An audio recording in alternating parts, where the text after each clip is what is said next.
Welcome everyone to a new What If. This is What If Deku was shisui.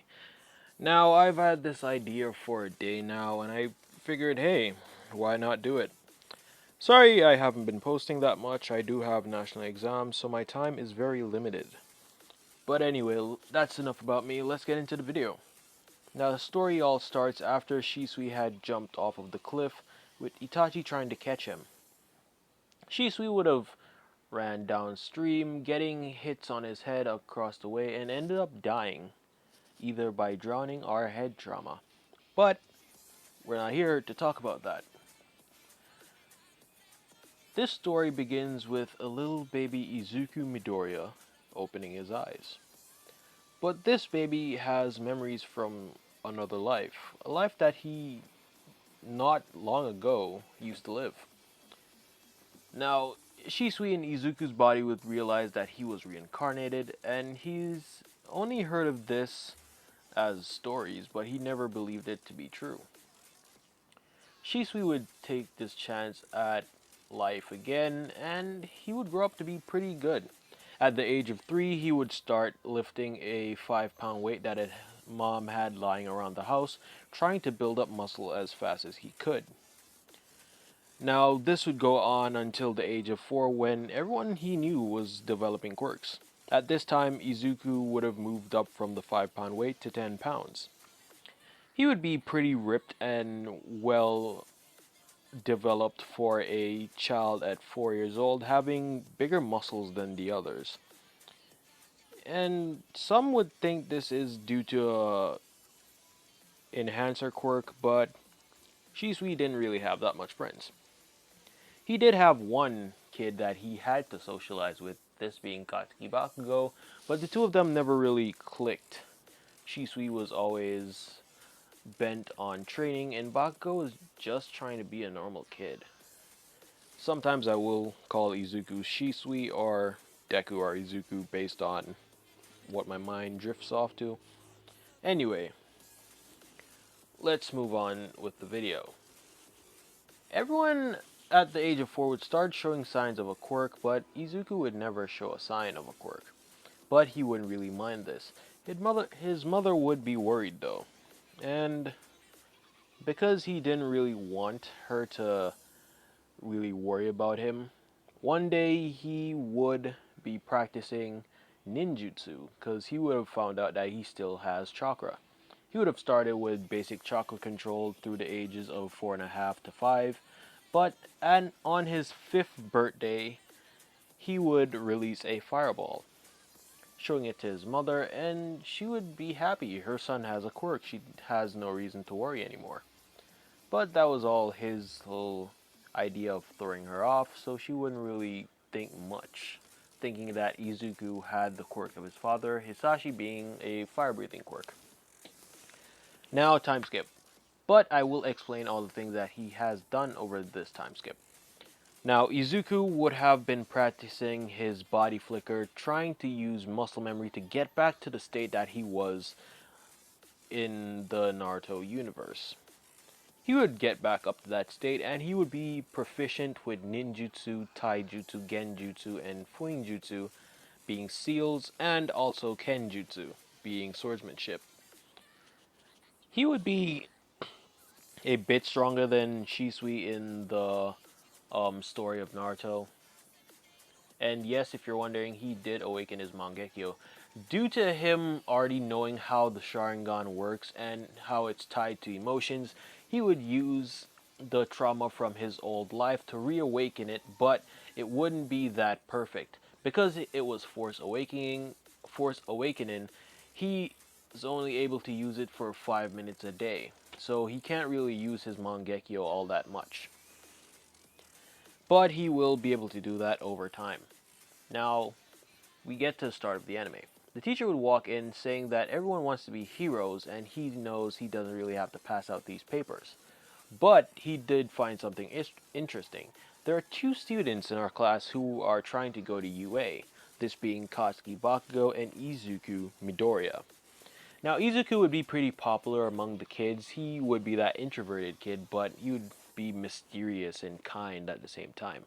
He He would help out anyone he saw in need, and he wouldn't really socialize, but he would, in order to keep a basic understanding of socialization, that being talking to people and not trying to be as stuttery as our canon Izuku.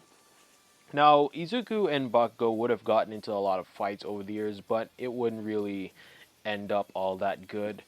Bakugo would throw a couple punches, Izuku would dodge them, and then he would use his Sharingan to put Bakugo in a Genjutsu.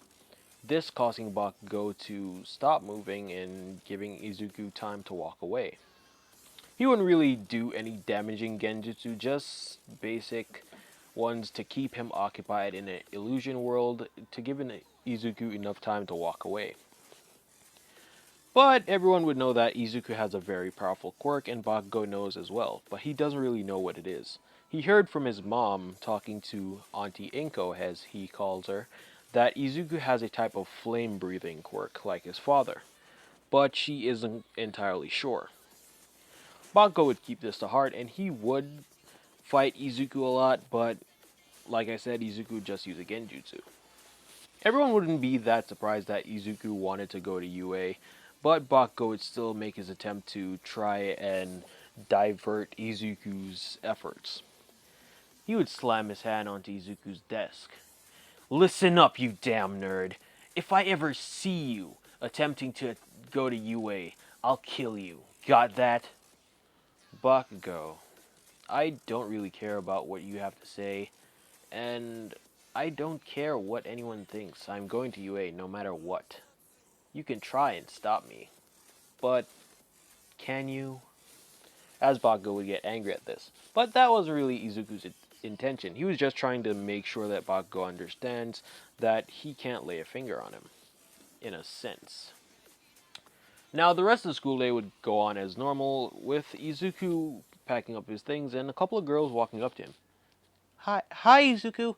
Do you want to hang out today?" "No, sorry. I have to go home. My mom needs me for something." "Oh, okay. How about over the weekend?"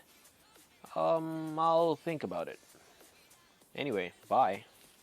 "Bye." As the girls would run off squealing. "Hey, did you hear? He said over the weekend. He said maybe." "Yeah, but that's still good enough." As they would continue walking off. Bakugo and his goons would notice this, and since it was the last day of school, they wanted to get a little payback on Izuku. As two of Bakugo's goons would, I guess, bring Izuku to the back of the school where a big crowd of students would be at. They had heard that a fight was about to occur, so obviously they would attempt to go there. Izuku would take off his bag. "Fine.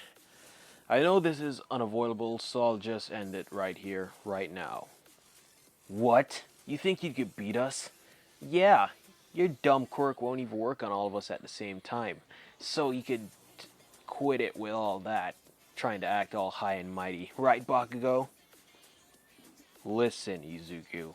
I'm going to destroy you."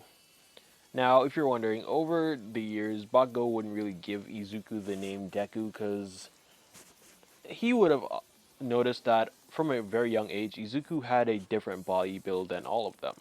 Izuku was always super in shape and super buff, not to the extent that you would notice it, but if he took off his shirt or if he wore a skin-tight shirt, you would notice that he's definitely buff. So Bakugo would use that as motivation to not be under anyone, to be on top. He would use that to exercise a lot and train his quirk more, so this would be a much more powerful Bakugo than in canon. Now, Bakugo and his goons would rush at Izuku, with Izuku body flickering away, getting behind them, as he would use some hand signs. "Fire style, fireball jutsu!" As he would be up in the air, he would aim a fireball directly at Bakugo and his friends, with Bakugo trying to use an explosion to get rid of the fireball, but that wasn't really Izuku's intent. Izuku body flickered behind them, and he used lightning style, stun gun, as he would use a stun gun based ability. It's basically just lightning palm, but he calls it stun gun. If you didn't know, Shisui has 3 different chakra natures: fire, wind, and lightning. So I'm basically just going to be making up some lightning style moves that I know of, and some that I know that are in the storyline. So yeah, just bear with me. I didn't want to call it lightning palm or whatever fuck its name is. Anyway, back to the story.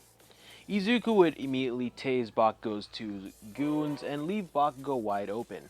Izuku would body flicker in front of Bakugo, kicking him in the face, causing Bakugo to stumble back.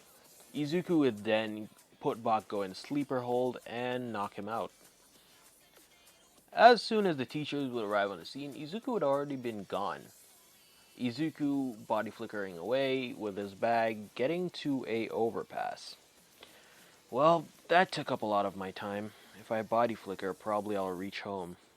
But then he would send someone with malicious intent, as a manhole cover would fly off of his hinges. Kid, give me your body. I didn't know that freak was in town. What? You heard me.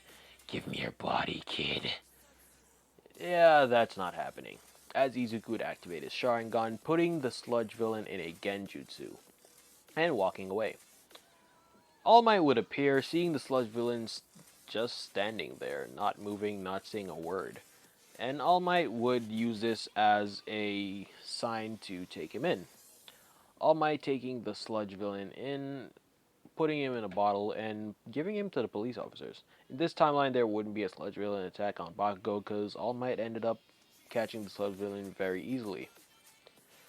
Now we have another time skip. Yay!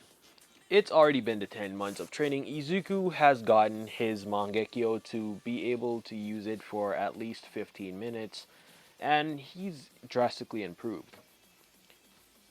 He's a lot stronger than he normally would be after training, but he mostly focused on speed and precision. So, we get to the entrance of UA, with Izuku looking at the gates. Wow, this is definitely bigger than the academy back in Konoha, but it'll be fine. I can do this. As Izuku would walk in, him signing up for the written test, passing it exponentially, because he is pretty smart, and Shisui is smart. He was a prodigy before Itachi, so obviously this Izuku is extremely smart. Him getting a 99 on the test. Now we get to the auditorium. Hello, hello, all you listeners! Now, are you ready to get started with the exam? Silence. Okay, I see this is a tough crowd. Anyway, let's get into it. Now, we have 3 robots here. 1-pointers, 2-pointers, and 3-pointers. They would provide you with points to pass these exams. As a boy with glasses would stand up. Sir, excuse me. As I can see on this brochure, we obviously have 4 robots. If this is a misprint on UA's part, this would very well be a bad reflection on the reputation of this academy. Okay, but I was about to get to that. It's basically a 0-pointer. It's worth 0 points, and it's an obstacle. Ignore it. You don't have to fight it. Anyway, let's move on with the test. As Ito would get embarrassed with everyone laughing at him, but Izuku wouldn't really pay attention. Now we get to outside. Izuku is warming up, him wearing joggers, a skin-tight shirt, and he has a small kunai with him that his mother got him from a weapons store for his 14th birthday. Yes, he got a kunai for his birthday. His mother always noticed that he was very into ninjas, so she thought that would be a very good gift for him, and he really appreciated it. He took care of his kunai, and it's basically a replacement for Shisui's short sword or short katana that he has on his back, but he will get that in his hero costume. Don't worry about that. Anyway, Izuku would notice that a brown-haired girl is looking very nervous, so he would walk up to her. Ida not seeing this because he was paying attention to some other hooligans, in his words. So Izuku would walk up to the girl, giving her some words of encouragement, this helping her a lot, and as soon as the gates would crack open, Izuku would immediately body flicker in, with everyone shouting, "Hey! He's cheating! Don't you see that?" Wait, what do you mean? There's no countdowns in a real battle. You should follow that listener out there and get going. Go, go, go! As everyone would rush out. But at this time, Izuku would have already destroyed a 3-pointer and a 2-pointer. Him mostly aiming for the 3-pointers and 2-pointers and leaving the 1-pointers for everyone else. Him slicing through the robots using Uchiha style hollow dance. That being an attack where he uses the fire nature chakra to put onto his blade and sending it out in a wave or a slash of fire. That cutting through the robots, him mixing that move with his wind release would be pretty deadly. Now, 10 minutes have passed and Izuku has gotten 350 villain points and about 50 hero points because he mostly held back robots, allowing people to attack it, so all of that would have been worth 2 points. In all, so it came up to 50. Izuku would think that he has a good amount of points, and he would hear a rumbling sound, with him seeing a giant robot, and everyone running away from it. He was about to leave too, but then he saw the girl that he gave the encouraging words to about to be crushed by some rubble. He would immediately body flicker over there, grabbing her, then body flickering out, and he would say, "Are you okay?" "Yeah, I'm fine. Thank you," as Uraraka would run off. Him not knowing that is Uraraka. "Well, doesn't seem like this robot is about to stop, so I'll have to use it." Izuku would turn on his Mangekyo Sharingan. Him creating his half Susanoo or the half Skeletal Susanoo with basically the open chest Susanoo. Him looking at the 0-pointer. "This is where you stop." As Izuku Susanoo would hold up his 2 hands, releasing a bunch of green Senbon, sending it into the robot.